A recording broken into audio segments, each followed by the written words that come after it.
Hey there, my name is Ben. 2 days ago, I was in a car crash. It was just my car. It rolled. I don't know what happened. I came to, the car was back on all four wheels. All the glass in the car was blown out. I got cut up, all around, nothing serious. I was awake and aware that I couldn't open the car door. Within 10 minutes, EMT arrived and injected me with something, and I said, no. And they're like, just gonna sedate you, boss. I woke up 8 hours later somehow with a vent, a mechanical ventilator, IV, catheter, whole 9 yards. I instinctively, without even thinking, pulled out the vent. There was no aide in this room with me. Pulled out the IV, pulled out the catheter, which was horrendous. And I found my shorts, which had been cut off me, and I covered my junk because I was naked. And I walked to the door and I opened it, and staff was sitting there, and I said, "Why did you vent me?" And the staff freaked out. They couldn't believe I was awake. They followed me back into the room. I sat on the bed and I said, "What drugs did you give me and why am I vented?" And one of the nurses said, "You have COVID." And I said, even if you tested positive for COVID, if I tested positive for COVID, a vent is the last resort for someone who cannot breathe on their own. They just looked at each other like, what do we do? What do we say? I said, "What drugs did you put me on? What was coming through that IV?" And they said, propofol, fentanyl, morphine. And I was like, why? What? Like, you were going to kill me on that machine. You were going to leave me there. They just looked at each other. I go, I want all the paperwork. I want everything that's been done to me and who authorized it. They didn't give it to me. I demanded a lawyer.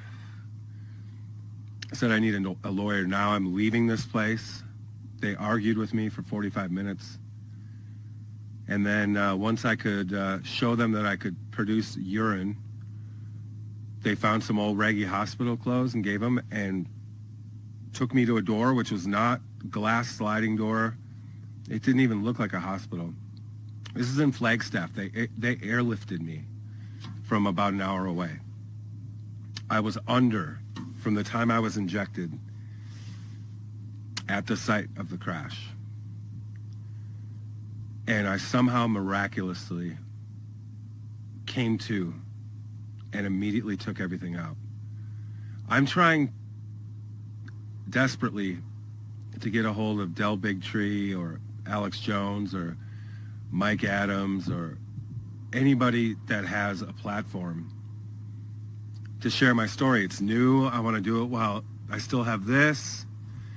I just sent a certified letter for medical release forms. We'll see what's on that. They got a hold of a family member somehow, even though they didn't have my ID, and I was tagged as John Doe. They told my family that I had a broken nose. I haven't blown my nose once since I left there. There's no blood. There's no swelling. There's there's just the same kind of junk that's all over from the glass. Why would they tell my family that my nose was broken and that I had, quote, acute pancreatitis, which from what I've read is extremely painful and a progressive illness. I've never had a stomach ache. I've never had any pain from my pancreas. They said nothing to my family about me being vented for COVID, but that's what they told me. I think that they had no intention for me to ever wake up, and I would have been classified and counted as someone that died of COVID in the hospital. And as you can see, I mean, everything works. I just walked 3 miles today. I was not injured. No surgery. They could have vented me if there was pretty heavy-duty surgery, for sure. No surgeries were performed. You have COVID. Please get this out for me. I've written to everyone and I've received no replies. It's only been a couple days, but I'm freaking out, I'm sure you can understand. I sincerely need this story to be heard.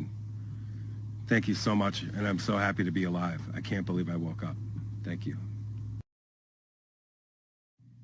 Canada, January 31st.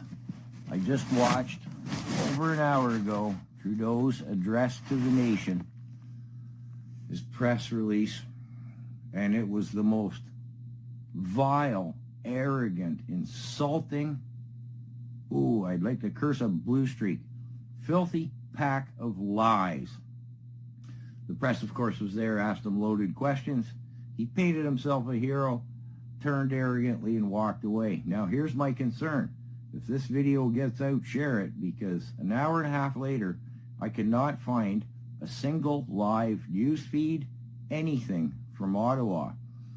Over the last week, the internet, Facebook, has been saturated. At any moment you can go and watch people filming with their phones in live time. An hour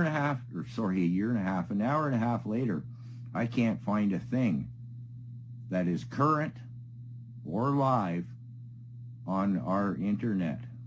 Oh. Keep your eye on Canada, people. He just incited a revolution. That's what he did.